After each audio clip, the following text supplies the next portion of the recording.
Scott and Katie continued their trek through the wilderness, even though they couldn't see the way. Scott was convinced they had mistakenly left the trail a few miles back. It was impossible to see more than a couple of feet in front of him. The wind was kicking up the snow off the ground and creating a wall of white haze. Katie squeezed Scott's hand even tighter as an especially strong gust blew past them, threatening to knock the couple onto the ground. They didn't dare let go of each other, afraid that they would become separated if they released their grip. All they wanted to do was find some relief from the blizzard's storm. The insidious cold had managed to dig through their many layers and chill them to the bone. They were both running on fumes at this point, their energy being sapped by the effort required to march through the snow. The wind blowing them back felt like it made their movement slow and labored. Scott hoped that they could find a cliff or a bluff to shelter themselves from the wind and snow. He worried that they'd be forced to stop soon if the storm became stronger. It was his idea to come out to hike in the middle of winter. He thought it'd be a fun way to spend their first week as a married couple. Katie was not thrilled by the idea, but loved him enough to go along with it. Now he was kicking himself for being so foolish. Scott wouldn't blame Katie for wanting to divorce him if they get out of this mess. Katie pulled on his arm and leaned next to his ear. "I think I see something this way," shouted Katie, desperately fighting to make her voice heard over the stifling wind. Scott looked towards the direction she was pointing and saw the outline of a large brown object. Rather than try to shout back, he nodded his head and pointed at the object. It wasn't much to go on, but it was the first landmark they had seen in the last 45 minutes. Scott and Katie marched through the snow, picking up their pace as they neared the object. Getting closer to their destination, a bit of hope crept into the exhausted couple. The outline of a building began to manifest in the haze of white. The possibility of freeing themselves from the bitter cold caused them to start jogging towards the structure. Arriving at the cabin door, Scott banged on it with his gloved hand. The air blowing around him made it difficult to tell if the sound was getting through on the other side. He waited a few moments for an answer, then repeated his effort, banging even harder on the door. The third strike from his fist caused the door to fly open. Rather than wait any longer, Scott and Katie stepped inside the cabin and closed the door behind them. The first thing they noticed was the fact that the door would no longer close. The frame showed signs of cracking from the lock being forced open.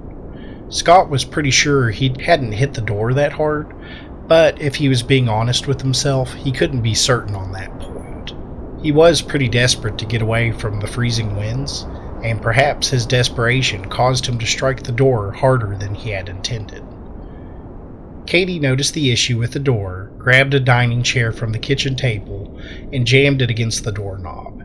This did the trick and kept the door shut. Now that the cabin was sealed again, Katie collapsed on the floor, taking in deep, ragged breaths from the energy she had just spent. Scott was breathing heavily as well, but managed to shout a barely coherent "Hello?" into the air. They both waited for a response, but all was quiet, save for the howl of the blizzard outside. "Think anyone is here?" asked Scott. Katie considered the possibility and shrugged, standing up off the wooden floor. "Only one way to know for sure." She walked around the living room and poked her head into a few rooms along the way. Scott attempted to turn on the lights, but discovered that the power was out. He guessed the power line had been knocked over by the storm.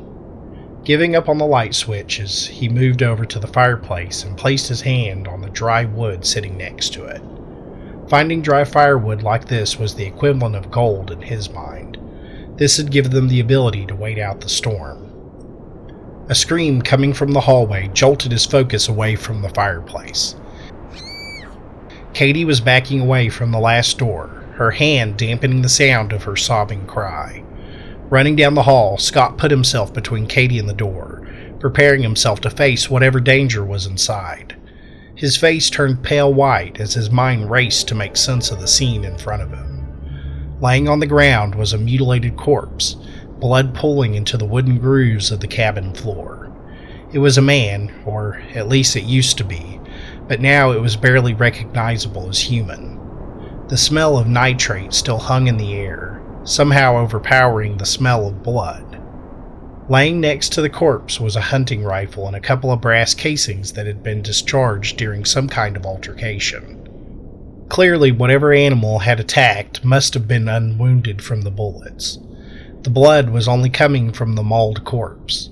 The one strange thing he didn't understand was what happened to the attacker. The windows and doors were still intact. How did it get out? Although he knew the answer, Scott went ahead and stepped inside the room and kneeled next to the corpse. His hands shook as he touched the neck of the body, checking for a pulse. It was something he had learned in a CPR course, but had never needed to actually do it in real life. His suspicions had been confirmed. The body didn't have a pulse. Suddenly he became aware of the fact that this could be a crime scene, and he could be screwing things up by being in the room. He quickly walked out, carefully stepped around the blood, and closed the door. Katie and Scott moved quickly away from the room. It felt like putting distance between themselves and the body would insulate them from the horror. However, the image of the scene couldn't be so easily removed from their thoughts. The gray eyes of the dead man were still burned into their mind like overexposed film. Just as it was about to fade, it would resurface again, not allowing the viewer to forget so easily. Standing in the dark living room, Katie was the first to break the silence. "What happened to that guy? He looked like he went through a blender," said Katie in a shaky voice. Scott shook his head. "Don't know. Maybe a bear attack or an animal? The lock on the front door was broken when we came in. Maybe it charged through the cabin and mauled the guy?" Grabbing her phone out of her pack, Katie attempted to make a call. She had a single bar but was unable to get a connection. After a couple of attempts, she gave up and set her phone on the coffee table. "Well, guess we aren't calling the police. And I don't think we're hiking out of here anytime soon," added Scott, as he looked out the window. The blizzard had only increased in intensity, making it impossible to see more than a few inches out of the window. "So are we just going to stay the night with the body in the next room?" asked Katie. After considering the question for a moment, Scott shrugged. "Don't think we have a choice. If we try to leave now, we'll likely get lost. Not to mention the temperature appears to be dropping every hour. Our best bet is to light a fire and wait this out." Katie snapped her finger and pulled out a map she had brought with her from the side of her pack. She laid it out on the coffee table and scanned the thin paper for a moment before pointing down at a spot. "Okay, I remember seeing this ranger station on the map. Once the weather clears up, we can make it there." Scott moved over to the coffee table and looked over Katie's shoulder. "I think that's a good plan. I bet they have snowmobiles too." If he was being honest with himself, he wasn't sure he could navigate his way back to the trail. The blizzard had done an excellent job disorienting them and robbing the landscape of any landmarks. But right now, Scott didn't want to speak his fears into the room. The mauled dead body was already making the situation frightful without him adding to it. This was a conversation for after the storm. Katie smiled for a brief moment, happy that the shell of a plan was beginning to form. However, that feeling disappeared as she suddenly became aware of how cold it was in the cabin. The grim discovery had distracted both of them from the dropping temperature. But the basic needs of life can only be delayed for so long before they insist on payment. Katie began to shake uncontrollably. Although she was wearing multiple layers, the cold had found a way inside and began to work its insidious craft. Noticing Katie's condition, Scott began to work on starting a fire. It took longer than expected to get the fireplace to light. They had dry logs but didn't have any smaller kindling to get it going, and neither of them dared venture outside and see if they could find something to burn. Eventually, Katie found a stack of fishing magazines in the bathroom that did the trick.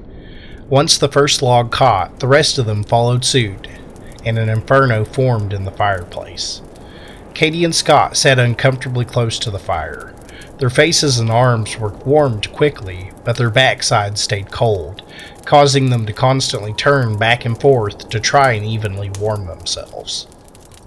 The sun quickly descended below the tree line, as if it too wanted to escape from the winter storm. The light of the fireplace danced around the small cabin, creating shadows that stirred the imagination of the viewer. The warmth and shelter provided them comfort. However, the knowledge that a dead body laid in the next room left them on edge. Sometimes the light from the fire would catch on an object just right to give the illusion of a monster stalking the cabin. But once Katie or Scott turned to face it, the manifestation would disappear, leaving only a whisper of its message to haunt the viewer. The message being that something killed the man in the next room. But neither one of them dare speak their fear aloud, worried that they may speak it into existence. After an hour sitting next to the fireplace, Scott began to get out the meals ready to eat and water. Normally the MREs are not that appetizing of a dinner. However, after the trek through the snow and prolonged exposure to the cold, a severe calorie deficit formed. They both tore into the meals, suddenly aware that they were starving. The hunger made the MREs taste like the best thing they had ever eaten. Scott and Katie discovered that night that the best meals are only created when you truly need the food. Once they had their fill, they both unrolled their sleeping bags and laid next to the fire. Katie took the blankets from one of the bedrooms and created a pallet to help soften the wooden floor. They both knew it was a fire hazard, but sleeping away from the only heat source felt less safe. The illumination of the flames and embers made them feel safe, even if it only was an illusion of safety. Scott fed another log into the fireplace before jumping into his sleeping bag and zipping it up. Katie rolled toward Scott to help provide a bit of extra warmth. "Are you okay?" asked Scott. Katie was silent for a couple of seconds before responding. I guess okay is relative. If by okay you mean am I warm enough to not freeze to death, then yes, I'm okay. But as far as this situation goes, it's more jacked up than a soup sandwich." "I know, but with any luck, the weather will break tomorrow, and we can start scouting the area for the way back. And then find the ranger station," added Katie. Scott nodded his head in agreement with the plan, but he wasn't at that step just yet.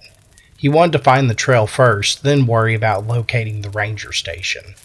It felt like a lot of problems still needed to be solved, but they could only be taken on one step at a time. Scott began to list them out in his head as he fell asleep. Get through the night, wait for better weather, find the trail, get to the ranger station, and then tell them about the dead body in the cabin. You could only move a mountain by carrying away small stones. "Scott, wake up," whispered Katie. She began to shake him back and forth, forcing him from his deep sleep. "What are you doing?" replied Scott as he got out of his sleeping bag. His question made little sense in the situation, but his brain was still foggy and unable to articulate a better sentence. "Something is at the door." Katie's words caused his stomach to start doing somersaults. Whatever attacked the man in the other room was now back at the cabin. Scott froze in place as he saw the door rock back and forth. Something was pushing on the frame, trying to force the barrier open. The wood groaned from the strain, but managed to stay intact. The only thing keeping it closed was the chair Katie had placed under the doorknob as a temporary lock. Suddenly a thought popped into Scott's mind. The rifle by the body. He should have grabbed it right from the beginning. If he was about to get attacked by a bear, that rifle would be their best chance at surviving the night. Getting off the floor, Scott sprinted down the hall and threw open the last bedroom door. Immediately, he was assaulted by freezing wind and snow that had accumulated in the small space. The window in the room was now open, allowing the elements inside the cabin.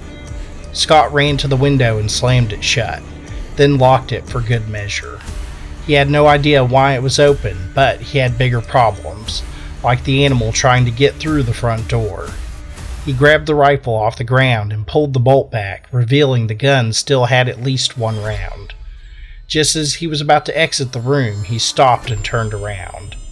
It dawned on him that the room was missing something important. The window and the gun had briefly distracted him from that singular fact, but now he noticed the body was missing. Only the blood remained from the corpse that had once been in the room. It made no sense. He couldn't understand it. How did an animal open the window? Then he came to the most logical explanation of the situation. Although it was terrifying, the answer was simple. Animals don't open windows. People do. "Scott!" screamed Katie. Her cry broke him from the trance and got his head back into the current threat. Dashing back into the living room, he saw Katie holding the door with her shoulder, trying her best to assist the chair in keeping it shut. Now the attacker seemed even more determined, slamming repeatedly into the door. Scott didn't have time to think about it. All he could do was react and hope that he got it right. "Move away from the door," yelled Scott. In the same breath, he leveled the rifle, preparing to make a shot. Katie turned towards him and quickly understood what he was planning. She backed up to the fireplace and grabbed a fire poker. It wasn't a great weapon, but better than nothing. Once Katie was clear, Scott aimed the rifle at the middle of the door, then squeezed the trigger. A deafening boom erupted in the small cabin. The .30-06 round blasted a fist-sized hole in the front door. Suddenly, the banging stopped, and the cabin grew quiet once more. Scott's ears were ringing from firing the gun, making him talk a bit louder than usual. "You okay?" asked Scott at an uncomfortable volume. Katie nodded her head, obviously still trying to process what had just happened. Moving over to the couch, he sat down and inspected the rifle. He pulled back the bolt to eject the spent casing and loaded another round. Scott wasn't sure if he had hit the attacker or just scared them off, but he certainly wasn't opening the door to find out. That was an activity that was better left to the daylight hours. Katie sat down next to her husband and grabbed his hand, giving it a slight squeeze. Although Scott didn't always pick up on the subtle cues Katie sent out, he understood this one. He put the rifle down on the couch and gave her a big hug. They both laughed, relieved that they had managed to stop the attack for now.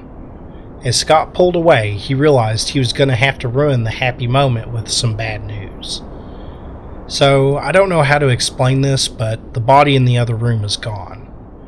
Katie looked down at the floor and took a few minutes to consider the new information. "You think it was a person or an animal that just attacked us?" asked Katie. Her voice shook a little from the question, clearly afraid of the answer. "Well, the window was open, so I'm thinking someone removed the body. Maybe to try and hide evidence of a murder," added Katie. Scott nodded his head. That was the best answer in his mind. However, Katie didn't seem happy with it. Her face looked puzzled, as if she was deep in thought and having a hard time resurfacing back to the conversation. "What's wrong?" asked Scott. "Well, if the intruder got through the window, why did they bother to try to knock down the front door?" Scott ran his hands through his hair before grabbing the back of his neck. He was tired and having a hard time making sense of the entire night. "Two people, maybe? One person got the body while the other one distracted us?" "Yeah, maybe," replied Katie, but she didn't seem convinced.